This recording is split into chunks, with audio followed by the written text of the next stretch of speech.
أعوذ بالله من الشيطان الرجيم بسم الله الرحمن الرحيم فما آمن لموسى إلا ذرية من قومه على خوف من فرعون وملائهم أن يفتنهم وإن فرعون لعال في الأرض وإنه لمن المسرفين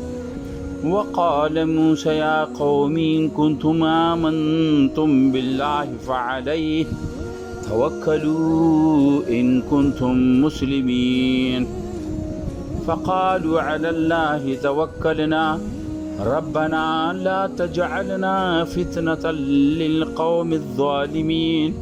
ونجنا برحمتك من القوم الكافرين. صدق الله العلی العظیم. انتہائی قابل احترام دوستانو، سورہ یونس آیت نمبر 83 اور 84 85 اور 86 مطالعہ انشاءاللہ نن رکھو. فرمائی چې موسی علیہ السلام دعوت ورکولو یو کشمکشو. موسی علیہ السلام د بنی اسرائیل قوم نو. بنی اسرائیل قوم چې دا په مصر کې آباد وو او دا مصر ته د یوسف علیہ السلام په زمانه کې راغلی. بیا یو ټیم رسېدی دی اقتدار وو چې یوسف علیہ السلام د مصر حکمران جوړ شوی و ایستر موجوده، خو به هر حال یو حد رسې یو ټیم رسې دی اقتدار دی سره، خو آهسته آهسته یوسف علیہ السلام لاړلو. بیا رو رو رو رو رو دی کې نیک خلق خدا سی و چې یو ټیم رسې خدای کې دعوت چلیدو. دی د اصلاح او د دعوت کار خو کولو، د دین کار کولو د مصر په ځمکې باندې، مګر آهسته آهسته چې حکمران طبقه کې چې کله بدعملۍ راشي یا عایشي راشي او خپل غنا بفکر شي مشنا، نو آهسته آهسته دا بنی اسرائیل قوم انحطاط شو. انحطاط دی کې راغو، کمزورۍ راغی او زوال شروع شو. حتی چې کم قوم دو کې قبطی قوم ورته چې دا بنیادی طور باندې نن موجود دي، نن قبطی هغه موجود دي، خو هغه اکثریت کرسچن دی، عیسیان دي. دغه قوم چې دا غالب شو. حقیقت دا چې دا قوم یو قسم د دی لاندې و، خو دا غالب شو. کله چې دا غالب شو نو دی دغه بنی اسرائیل سره ظلم شروع کو، ویلي چې دی مور سره کړی او فرعون دغه قبطی قوم نو. دغه دربار ته موسی علیہ السلام دعوت ته ورغلو، دعوت چلو شنو. یو طرف ته موسی علیہ السلام فرعون یعنی دی حکومت فرمن روا دی حکومت او دی موسی علیہ السلام خپل کې کشمکش شو، خو ورسره موسی علیہ السلام خپل قوم ته هم دعوت ورکولو. اوس دا بنی اسرائیل چې دا داسې نه وه چې دا ټول کفارو، دی بگڑی ہوئی مسلمان چورتے لکا بس نمی بندی مسلمان پتہ شوی، نور پکی څه نو. اوس دلته کې الله تعالی فرمایي فما آمن لموسی الا ذریه من قومه، یعنی هغه باندې خپل قوم نه، بنی اسرائیل قوم نه بل څه ایمان نه راو. او دلته دی ایمان مقصد څه شی ده؟ دا نه ده چې هغه ومني چې او د پیغمبر دا او خدای شته، د هغې مخکې منلو دی ته پته وه. مطلب دا ده چې فرعون د بنی اسرائیلو اکثریت خلک چې وو، چونکې هغه د فرعون د خوف نه مخکې الله فرمایي من قومي علی خوف من فرعون و ملائهم، د فرعون د ډر وجې نه او د خپل قوم کې داسې خلک وو چې هغه یو قسم دی باندې مسلط وو او هغه د فرعون درباریان وو، هغه وزیران مشیران هغه مقرر کړي. موږ پرون په درس کې خبره کړې وه چې ملائهم کم ذکر چې راتلو هغه خلک وو چې هغه مختلفو قبیلو خندانونو نه د یو دوه کسان راویجت کړي. هغو ته چاته وزارت ورکړی او چاته مشیرت ورکړی او چاته څه کرسۍ ورکړي او بس د هغې کرسۍ مفادو په بنیاد باندې هغه ټول قوم مغلوب کړی او هغه به قوم ته ودرېدو چې بهی دا خو ډېر ښه کارونه کوي، دا خو ګورئ بادشاه وخت ته ته سره خو څه د ده به خبره منو. حالانکه ټول هغه به دا لحاظ دا قوم یې ټول ورته غلام کړی او د تمام مصر باندې حکومت په دغه بنیاد کولو. نو دلته الله تعالی چې فاما آمنه موسی ملګرتیا چا نه وکړه الا ذریه سوای من قومي دغه د قوم نه چند نوجوان چې هغه موسی علیه السلام سره ودرېدلي او نور بڑی بوډي چې وي کنه هغه ټول خپل مصلحت کوشي یاره که څه ضرورت ته چې خامخا موږ اوس مقابله کوو حکومت سره څوک ټکرې ویلی شي دا هغه خبره وه چې د دوی سره نو په ده بنیاد باندې د قوم هم یې ډرولو دغسې نبي صلی الله علیه وسلم باندې او د جوان خبره خپله وي هغه خپل جذبات وي او هغه کې ټکرې جذبه وي خو که چېرې لیډ صحیح وي نن ته د دنیا بر کې چې ته غور کې نوجوان نسل مسلمان سره دغه وجې نه خیر قوم مختلفې طریقې استعمالوي چې د مسلمانانو نوجوانان تباه شي دو ته مختلفې طریقې جوړوي چې دی اصل مشن نه واوړي او دا یو له لعب باندې ډوبي لکه نن سوی موږ معاشرې کې نوجوان دا او دا په هغې کې ډوبي څه تعمیري کار طرف ته توجه نشي تعمیري کار صرف اور صرف د دین اسلام کې د بل چیز کې نشته لہذا هغه طرف ته دی رجوع نشي او داسې دغسې وي دغسې دغه نوجوان نسل چې کله د موسی علیه السلام خبره واورېدله نو هغه ملګرتۍ ته تیار شو ورسره هغه هر یوې ته تیار شو دلته د نبي صلی الله علیه وسلم که موږ غور وکړو د نبي صلی الله علیه وسلم دعوت بنیاد چې کله شروعات کې په مکې کې وشو هغه د نوجوانانو او چې غور وکړي علي رضی الله تعالی عنه جعفر طیار رضی الله تعالی عنه سعد بن ابو وقاص مصعب بن عمیر عبدالله بن مسعود دا صحابه کرام چې دا د 100 کالو نه کم عمر و دا نوجوان ځکه نبی صلی الله علیه وسلم دا ابتدایي خلک و دو هغه تحریک روچت کړی و چې بیا هغه بل آخر کمیوي طرف ته لاړلو داسې عبدالرحمن بن عوف و بلال رضی الله تعالی عنه صہیب رومی رضی الله تعالی عنه دو عمرونه د 20 نه ونیسه د 30 سال پر درمیان کې ابو عبیده بن جراح زید بن حارثه عثمان بن عفان عمر فاروق رضی الله تعالی عنہ د عمر فاروق رضی الله تعالی عنہ روایت رسی چې 28 سالو یا د 30 نه لږ غوندې زیاتو دا نو دا 30 اور 35 په درمیان کې د عمرو دا ځنې عمرو دو کې کچېرې سن رسیده او یعنی بوډاتوب ورته وایي چې یاره زیات عمر کې و نو هغه ابوبکر رضی الله تعالی عنہ چې د هغه عمر 38 سال هغه ټایم چې کله ایمان قبلولو نبي صلی الله علیه وسلم ملګرتیا یې کوله ها البته یک یو مسلمان داسې میلویږي چې هغه د نبي صلی الله علیه وسلم نه عمر کې ستر و هغه و عبیده بن حارث مطلبي دا صحابي چې و دا د نبي صلی الله علیه وسلم نه عمر کې زیات و یعنی 40 نه زیات و دا د نبي صلی الله علیه وسلم نه کال یا 2 کاله دا زیات نو دا اکثریت خلک چې هغه ټیم کې هم دا نوجوان نسل چې نبی صلی الله علیه وسلم ته دعوت باندې لبیک ویلو او دغه حالات موسی علیه السلام دلته ځکه دا ذکر کوي چې هغه ټیم نوجوانانو د بوډا خلک چې دي کنه دا د خپل مصلحت کوشي خپل مفاد وجنه خپل دغه وجنه دا د ټکرې ته تیار نه وي د یې مړه پوره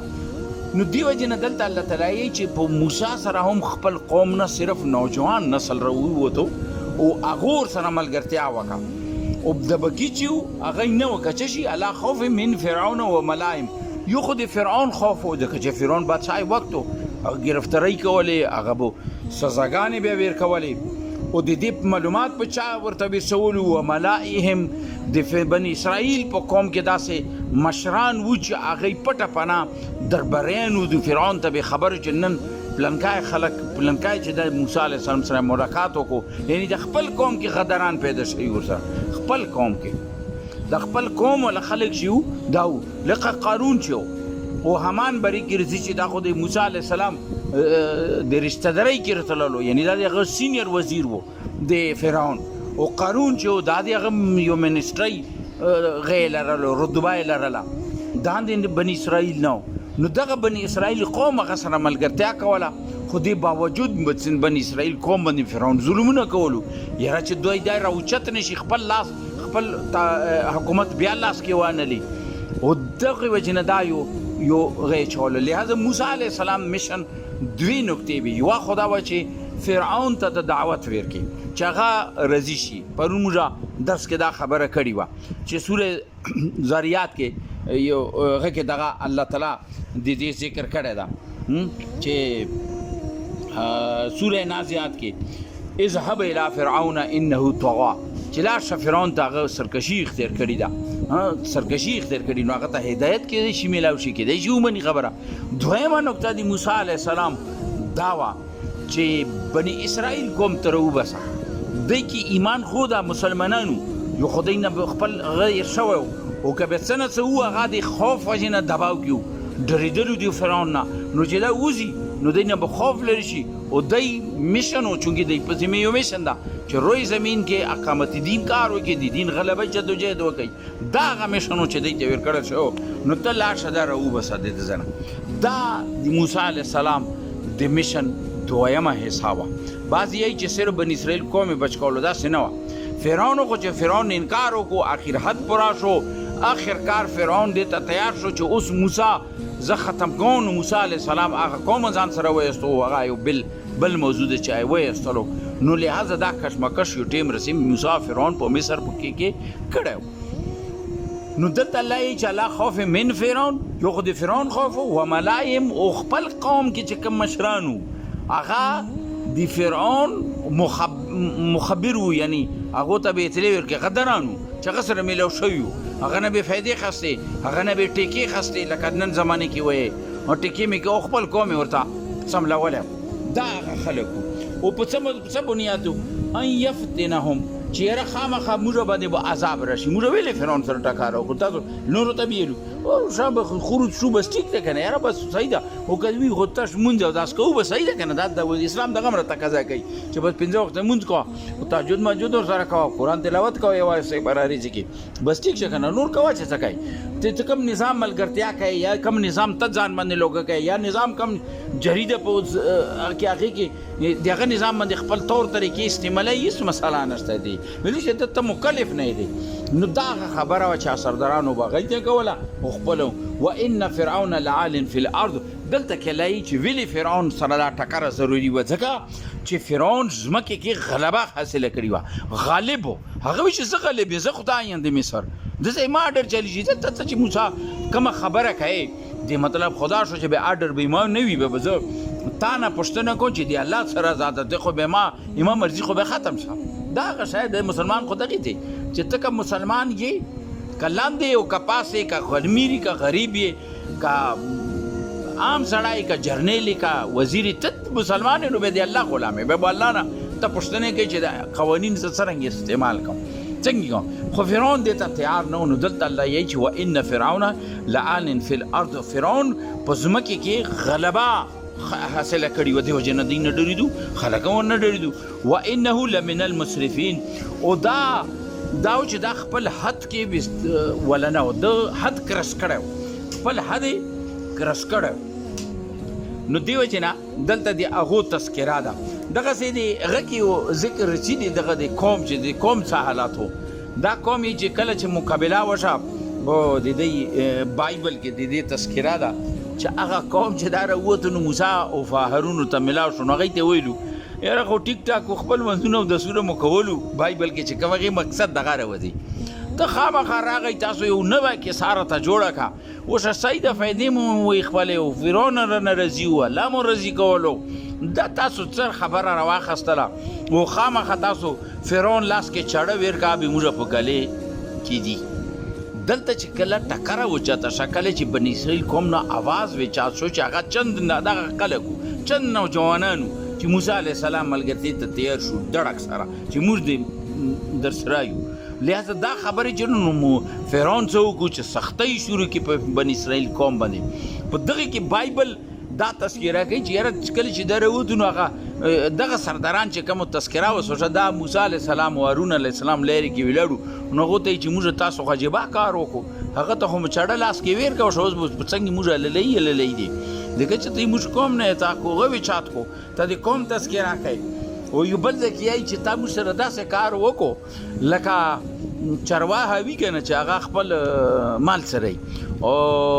بیډیا په هغه باندې حمله وکړي او خولې کې ته نه یو ځناور ونیسي دا چرواها ځناور رڅکوي او هغه یې دورې څکوي په دې کشمکش کې هغه ځناور مړ شي او هر څه غشي نو دی ورته دا ویلي چې تا خو موږ سره داسې کار وکړو چې یوه طرف ته موږ فرعون لاس کړي بل طرف ته تا مڅکوي نو موږ خو به دا حالات کېږي نو دلته الله تعالی د هغې نقشه چې همدغه صورتحال په خانه کعبې کې هم و الله دې موږ ته د دې فهم راکړي واخر دعوانا الحمدلله رب العالمین